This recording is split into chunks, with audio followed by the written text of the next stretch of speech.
10 فیلم ماندگار و دیدنی تاجیکی در طول سالها کدام است؟ برای جواب یافتن به این سوال و معین کردن 10 گانه فیلم های خوب و دیدنی میان نمایندگان بخش تئاتر و سینما، روزنامه‌نگاران و بلاگران و بیننده های آگاه نظرپرسی انجام دادیم و نتیجه اش را امروز معرفی میکنیم.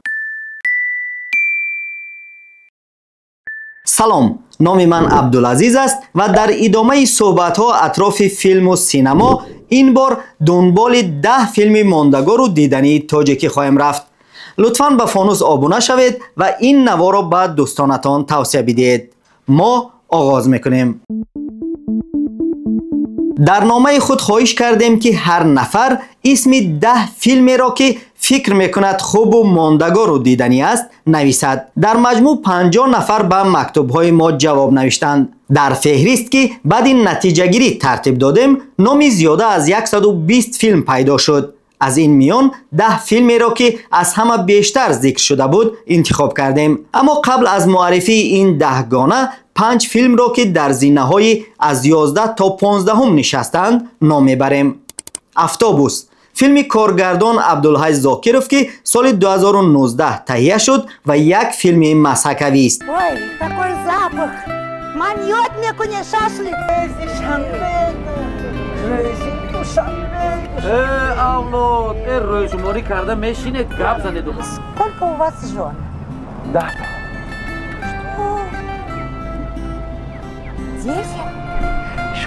بچه آبی، فیلم کارگردان فیض‌الله فیضов، نخست نمایش آن سال 2020 دایر گردید. حسن عرابکش، یکی از فیلم های ماندگار بریس کیمیاگرов که سال 1965 به اکران برآمد. قیام روز، فیلم ساخته ناصر سعیدov که سال 2009 روی پرده سینما آمد.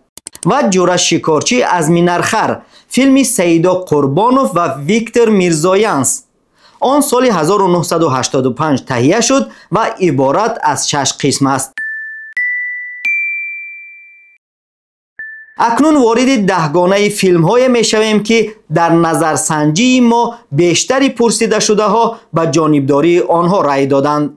مجسمه عشق، کارگردان امید میرزا شیرینов، مؤلف فیلمنامه ابرار ظاهر. داستان فیلم درباره پسر با نام نعمت قصه می کند که پدر و مادر ندارد و در خانه عمه‌اش صنم زندگی دارد. نعمت به زیبی دختری از خودش چند سال بزرگتر عاشق می شود. در همسایگی صنم پیرمرد با نام غفار خانه دارد که به صنم عاشق است و هرگاه گوسفندان نعمت به باغ او می درآیند او گوسفندا را در حولیش محکم کرده عمه نعمت صنم را دعوت می کند و با یک ناز صنم گوسفندان را دوباره رها می سازد. این فیلم با نام بابای غفار هم میان بیننده ها مشهور است. پیش عمه جانت مرا تعریف کردی؟ تعریف کردم، گفتم که آدم خوب است. تمام؟ باز چیو گفتم؟ آن نگفتی که غفار ماشین بخرد؟ در آرزوی پدر، کارگردان سعید جان قادری، از روی اثر کرامت الله میرزا. فیلم قصه زندگی پسرچه با نام مهربان را نقل می کند که در کودکی از سبب اشتباهات پدر عائلش را از دست می دهد. در آغاز آنها خوشبختانه زندگی می کردند ولی با پیدا شدن معشوقه پدر ناخوشی ها به میان می آیند. در همین اثنا جنگ شهروندی در کشور آغاز می شود که باعث تغییر نگاه مهربان به زندگی می گردد. آچه دادام کی می آید؟ دودو دیگر نمیوید بچه. رویش سیاه و پایش کنده شده رفت. دای بد نکنید دادام آچه. وای دیگر دودوی تو نیست بچه. دادای خودم می شود. شهناز دودو تا گرفت. من وای شهنازه رو دیگر خانه‌مون آمدن نمیمونم. بش میکنم میکشم. اشک و شمشیر، کارگردان طاهر صابرov، از روی اثر ساتیم اولوغزاده. داستان جوازکش را قصه می کند که نتوانست ظلم و ستم عملداران زمانش را تحمل کند. واسه از بی‌تدبیری و ستمگری زمینداران پرقدرت رنج می بیند و با هدف برقرار کردن عدالت و حمایت دهقانان رهبری عملهای مقاومت را به ذمه میگیرد. شورش واسع هرچند در نهایت ناکام شد، اما نمونه قهرمانی و آزادی خواهی او برای همیشه در تاریخ باقی خواهد ماند. سبحانك يا أرحم الراحمين ارحمنا أنا الأبدي الأبد سبحان الفرد الصمد. Братья мои, люди меня предали, схватили, но голову я не склонил перед тиранами. ستاره های سر تنور، کارگردان و مؤلف فیلمنامه سیف رحیمزاده افردی. یک گروه متخصصان برق برای نصب سیمچوب ها به روستای می روند که هنوز برق به آنجا نرسیده است. در محور فیلم دخترک با نام نوشین قرار دارد که با یکی از این استاها با نام قادر اونس می گیرد. تمام داستان فیلم گرد همین دخترچه چرخ می زند. اگه کی بالای سیمچوب می بره؟ کنی قادر بپش کبو برو کنی برو کبو پر قادر بپر مطرح در اول ندیدستم کبو پر میتونی پریده قادر غاب دیدی گردن نکن چیکار زست نکن چیکار قادر مردی و قادر. پدر مهتابی، کارگردان بختیار خدای نظرف. در مرکز سوژه موضوع محبت، خیانت و احساس مسئولیت قرار دارد. تمام داستان گرد نام دختر با نام مملکت میچرخد.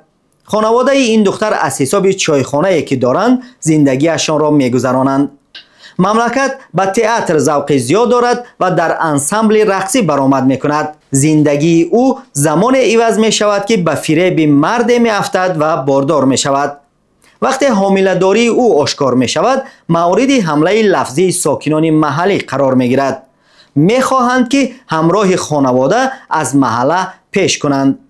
پدر مملکت سفر تلاش می کند مردی را که به نام دخترش اسناد آورد پیدا کند. فیلم ماجراهای زیادی دارد و هر بیننده را به فکر کردن مجبور می سازد.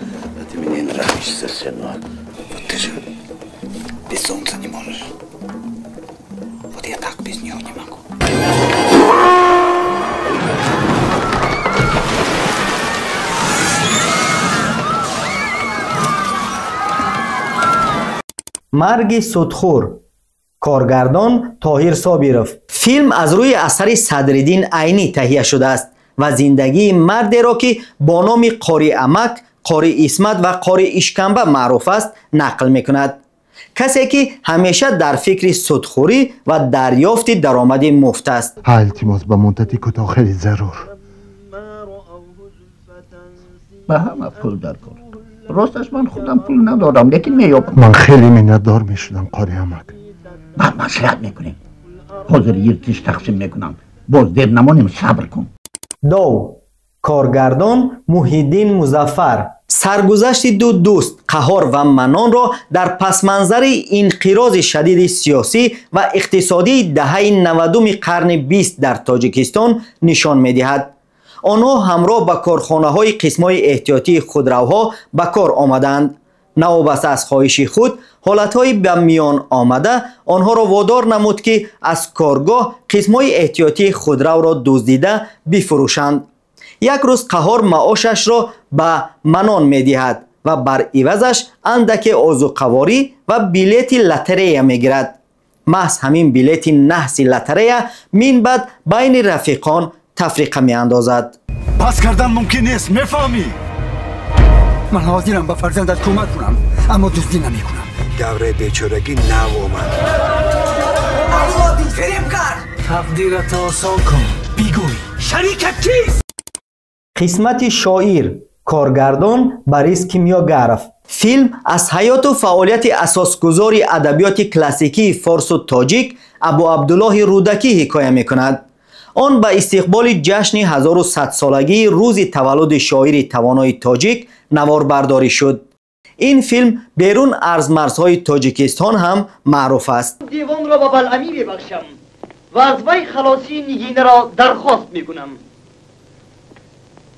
حاجی بزرگ در خانه خودش صاحب اختیار نیست. مصلحت مرا گیرید، راست به نزد ملکه روید. دیوان را با ملکه بخشم؟ با زنی که به خاک پای شوهرش نمیارزد؟ نه، هرگز علاج نیست. نگین از در خرید ملکه است. چاره یگانه همین. ملکه خوش آمد را دوست می‌دارد. مسئله است که و زن خوش آمد زنی کنیز تو می شود. زبان از کامم بکشند آنقدر درد نمی کند که خوش آمد گفتند به ملکه. من با دختر وا خوردم. کارگردان رافائیل پرلشتین. لاله و سعید به یکدیگر دل بستند و در سرودهایشان اظهار محبت میکردند. پدر لاله مختار اکا ضد اشتراک دخترش در آزمون سرودخوانی شهری برآمد، ولی به لاله همه نزدیکانش و کارگر عادی سعید عاشق شده کمک میرسانند تا که او در آزمون اشتراک ورزد. التجا دارم جواب دهید. چی واقعه شد؟ باوریم نمی آید. مرا به حالم گذار. من باید با شما صحبت کنم. سلسله فیلم ها از روی اثر شاهنامه. بیشتر آنهایی که در نظرسنجی ما اشتراک کردند نام 3 فیلم معروف و مشهور را که از روی اثر بیزوال شاهنامه فردوسی تهیه شده است ذکر کردند. برخی هر فیلم را در علاهیدگی نوشتند و قسم اشاره کردند که 3گانه فیلم ها از روی شاهنامه.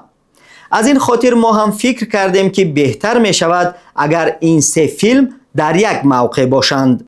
داستان رستم و سهراب. داستان سیاوش.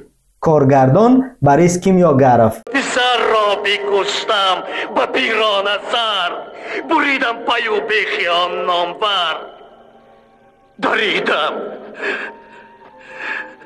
جگرگاه پوری جوان بگرید برو چرخ تا جاویدان که را من بکشتم با پیران سر. کدام از این فیلم ها برای شما بیشتر پسند است و کدام را هنوز تماشا نکرده اید؟ در شرح بنویسید. اینچنین نویسید که در مورد کدام فیلم خط داستان و سوژه آن صحبت بیشتر کنیم، مثل نمونه هایی که پیشتر داشتیم. این نوار را به دوستانتان بفرستید و به فانوس در یوتیوب و تلگرام ابونه شوید. پیوندها در توضیحات گذاشته می شوند. تا دیدارهای دیگر، خداوند نگهبانتان. خیر.